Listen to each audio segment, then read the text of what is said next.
Professor, dentro dessa medida compensatória que o senhor colocou, será possível, dentro do mesmo estado como a Bahia, que tem diversos biomas, e já que o Cerrado realmente já está totalmente comprometido, você fazer alguma medida compensatória de Caatinga, compensando o Cerrado? Existe essa possibilidade, pelo menos para tornar a coisa menos pior? Não.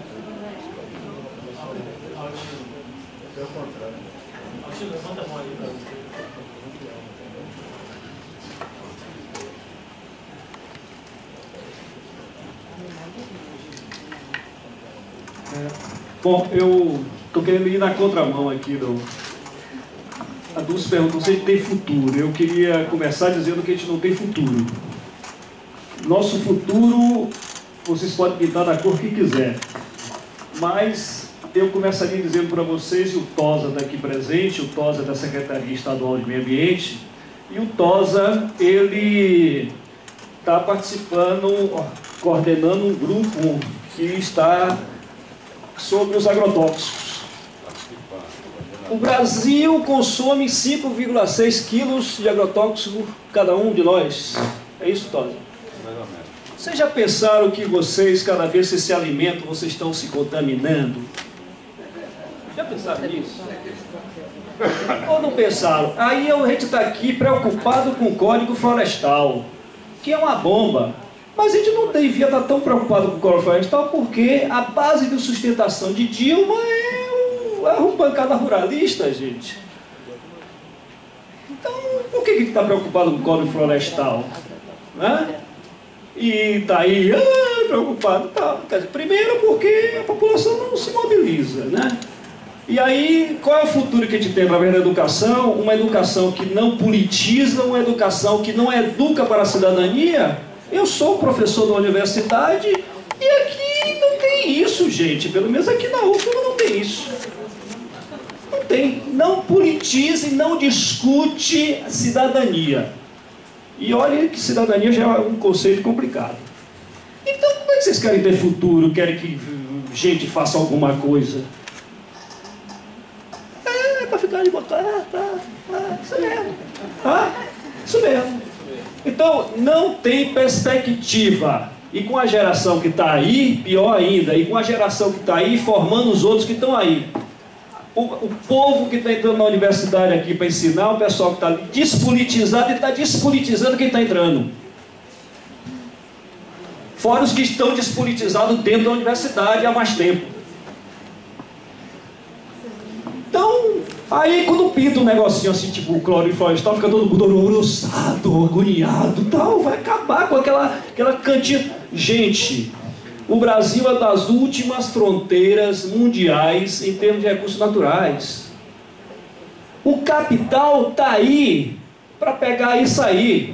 E tem gente que está indo para Rio 92, para o Rio de Janeiro, para discutir economia verde. E que merda é a economia verde? Economia verde é a pintura pelo capital da economia tradicional. Entendeu? Então, é isso aí. Eu só queria, no caso com a Jean, você ouviu minhas ponderações, então se quiser comentar, fica à vontade, mas é isso aí. Não tem futuro. Se não morrer de câncer, aí assista aquele filme que nós vamos passar lá no RU essa semana, um filme, O Veneno Nosso de Cada Dia. Tá? Aí vocês assistam e vê se vocês têm futuro. Né? Vocês, vírgula, porque eu já não preciso me preocupar tanto com o futuro. Bom, e tem mais. Se vocês quiserem ter a oportunidade de discutir politicamente, porque não se resolve essa coisa na base só da ciência, mas também ciência, mais política, mais educação, etc. Estão convidados para amanhã de manhã uma mesa com o deputado federal Célio Costa Pinto, que é um superintendente do IBAMA da Bahia, um deputado estadual que é da Comissão de Meio Ambiente, entendeu? Que é ambientalistas, o Greenpeace, que nós vamos discutir politicamente a bomba que está o Brasil e particularmente a Bahia, com o desgoverno que existe aqui.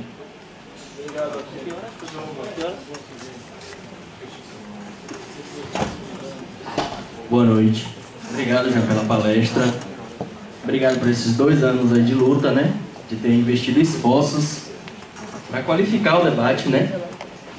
Mas eu queria sair um pouquinho mais otimista, porque senão eu vou mudar de posição. Eu vou talvez lutar para estar na Embrapa, estudando maior eficiência de produção e ocupar menos áreas. E aí eu estou tentando ver o lado bom da história, que é que estratégias nós usamos do lado da academia que desembocaram nisso. E eu acho que aí a gente tem uma sacudidura, e aí você traz algumas evidências. Eu acho que a evidência do mestrado profissional, tão tardiamente na academia, é uma evidência de pouca integração, de pouca transdisciplinaridade. E eu queria ver se, no fundo, né, no âmago de você, não resta ainda essa esperança. Talvez a nossa mudança de estratégia possa nos levar a resultados um pouco mais positivos e que também nos deixe um pouco mais otimistas. Muito obrigado.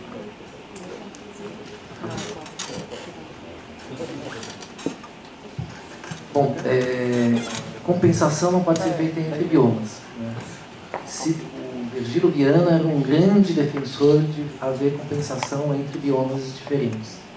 O problema é que, se houvesse compensação entre biomas diferentes, a compensação iria ser feita toda na Amazônia, que são as terras mais baratas, né? Então não ia ser bom para a gente. Eu participei dessa discussão quando as pessoas queriam inserir isso no código, fui totalmente contra, mesmo sabendo que há casos como Bahia, em que você tem biomas que são adjacentes. E ajudaria, porque o Cerrado já foi, não tem mais o que fazer. De repente você pegar regiões de Caatinga, onde você não tem, talvez, mais posição de fazer uma agricultura agressiva, possa ter uma solução prática. Isso não tem como mudar. Não, isso não tem como mudar. Eu acho que seria uma brecha que ia ser pior, né? Então a gente teria que regular muito. Só pode haver compensação entre diferentes biomas dentro de um mesmo estado, mas não dava para inserir essa possibilidade que poderia abrir para todos os estados, né, para todos os biomas. Então não foi feito. Mas agora é um ponto para ser discutido, né? Mas aí teria que já vir com um pacote mais fechado. E agora, essa discussão é uma discussão política, de fato, né, o professor Carolho. Você tem toda a razão, é uma discussão política. Agora, a discussão política tem que ser embasada em coisas concretas. E o que mais me dá desgosto é que, por exemplo, eu tive a possibilidade de falar pessoalmente com o Blairo Maggi, né, de almoçar junto com ele, e a gente estava falando, acho que de compensação de reserva legal, e uma hora ele falou assim, mas isso é o que a ciência diz, né? Na realidade não é assim que funciona. Então, quando a ciência é posta de escanteio a partir do momento que ela não tem mais interesse político para aqueles políticos, aí isso me dá uma náusea, assim, de, então, que tipo de ciência que a gente precisa, né? A ciência... Que tipo de político que a gente precisa? De político... E já me falaram que toda ciência tem um fundo político também, né? Mas, na realidade, as decisões são da sociedade, são dos deputados, são dos senadores, e é com essas pessoas que a gente tem que conversar, né, de forma aberta e transdisciplinar. A gente não tem uma coisa que a academia deve fazer, olhar para aquele quadrante do Pasteur e tentar desenvolver projetos acadêmicos, projetos mais aplicados, que sejam mestrados, doutorados, ou estudos técnicos, junto com os secretarias. Então, tem um campo para consolidar conhecimento que é muito grande. Aí, como esse conhecimento vai ser utilizado depois, é uma questão política.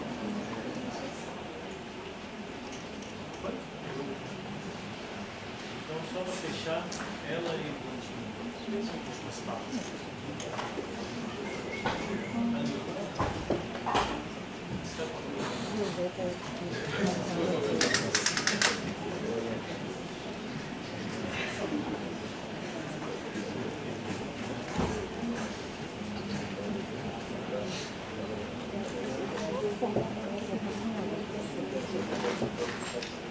Oi, Jean.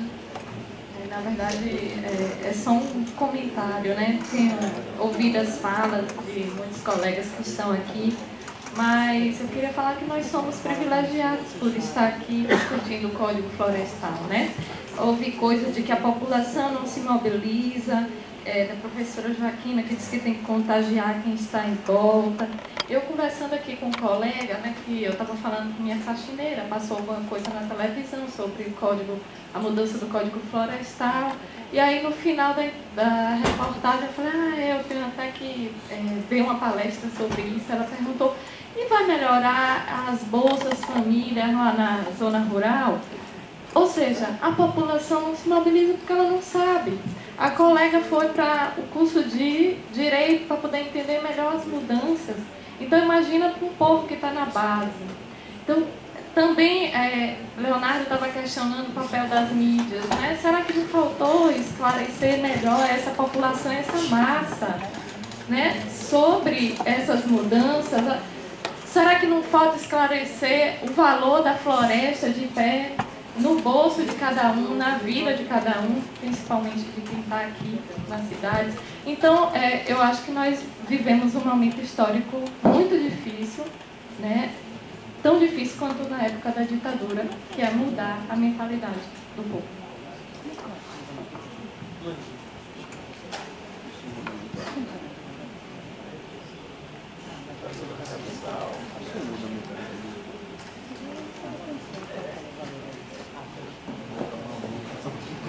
Jean, obrigada pela sua apresentação. É sempre bom ouvir, né? A gente tem ouvido bastante você nos últimos anos sobre o código, eu sempre ouvi ouvir mais uma vez, né? Eu sou otimista, que nem a Jean-François. Eu acredito que essa sacudidela que a gente recebeu agora é porque a ciência falhou. Nós falhamos como educadores, a gente está formando um doutor por dia, né, na área de biodiversidade, a gente não conseguiu, não está conseguindo, a gente está falhando, a gente falhou, e a consciência de que a gente falhou foi um golpe duro, mas eu acho que a gente consegue e deve tentar começar do zero, né? Aproveitando, é uma oportunidade, né? O problema é a oportunidade, e a gente tem um monte de tempo aí para tentar rever e buscar força e tentar mudar essa situação de alguma forma, e eu acredito que a gente vai conseguir mudar, porque a gente está percebendo que esse modelo de ensino, né, tradicional, mecanicista, ele não funciona, né? A gente vê isso hoje com relação à própria mudança de paradigma da extensão universitária. A gente precisa cada vez mais de uma universidade que seja engajada, uma universidade que busque uma aproximação com a sociedade, né? Que tenha na sociedade a sua fonte de inspiração, né? Como uma retroalimentação, né? Para a gente, a partir disso aí, a gente desenvolver e criar, né? Inovar, né? E produzir conhecimento. Mas eu queria que você passasse, a gente já que você é a última, né? Que eu ouvisse de você uma mensagem um pouco mais otimista. Eu sei que é difícil, eu também compactuo com você essa dor. Eu nem iria falar, porque eu estou me sentindo de luto, né? Desde que eu ouvi os versos da Dilma, eu entrei num processo de luto, né? Eu preciso me recuperar desse luto, mas eu queria que você fechasse com uma mensagem um pouco mais otimista. Eu acredito que a gente falhou e que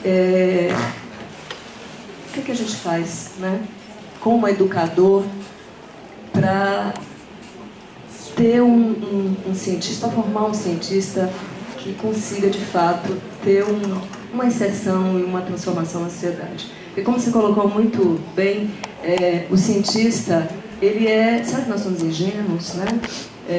Quando precisam do discurso da autoridade, acontece um enchente, um problema, está sendo discutido questões, busca o cientista para ouvir a opinião do cientista, né? Quando a gente começa a incomodar, o nosso discurso é desqualificado. Então isso é fato, né? O que a gente precisa fazer para fazer diferente, para formar, né, essa juventude que a gente acredita demais dela, aproximar essa utopia, né, dessa realidade? O que a gente precisa fazer?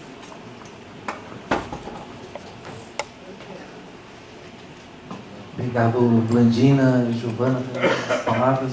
Eu agradeço também a todos que ficaram até agora, que é um sinal de interesse, né, de vontade de fazer alguma coisa. Eu não tenho receita nenhuma, desculpa, Blandina. Eu acho que, por exemplo, a gente estava discutindo isso hoje no almoço, né, que se cada um fizer, eu acho que isso pode ser visto de uma forma inocente, mas eu acho que se vocês aqui estão fazendo diferença através do mestrado profissionalizante, através da formação no mestrado acadêmico, doutorado acadêmico, se eu consigo fazer uma diferença também com os meus alunos, né? Eu já formei mais de 25 alunos de mestrado e doutorado, e eu vejo eles em diferentes ONGs, em órgãos governamentais, como professores universitários. Eu sei que eu estou multiplicando, né? O teu pai, né, que era um criador de escolas, né, ele nem imaginava as implicações de uma escola que ele criou há muitos anos atrás em pessoas hoje em dia, né? E eu acho que é isso, eu acho que a educação, a formação que a gente dá para os nossos estudantes, tanto os pequenos quanto os universitários, isso já faz uma diferença enorme, né? O fato da gente ter essa discussão aqui, eu acho que já é muito importante, né? Se eu estou há 2 anos repetindo o discurso sobre o Código Florestal, deixando muitas vezes fazer pesquisa para atender demandas de deputados, de senadores, de diferentes públicos universitários e não universitários para falar sobre o Código Florestal, eu acho que pela palavra a gente está multiplicando, está conscientizando, está mobilizando e eu acho que é isso que a gente consegue fazer. Enfim, continuamos em frente, mas não consigo ser mais otimista nesse momento, mas assim, com certeza a gente não tem que baixar os dedos. Gente, obrigado. Eu queria agradecer ao Jean Paul também.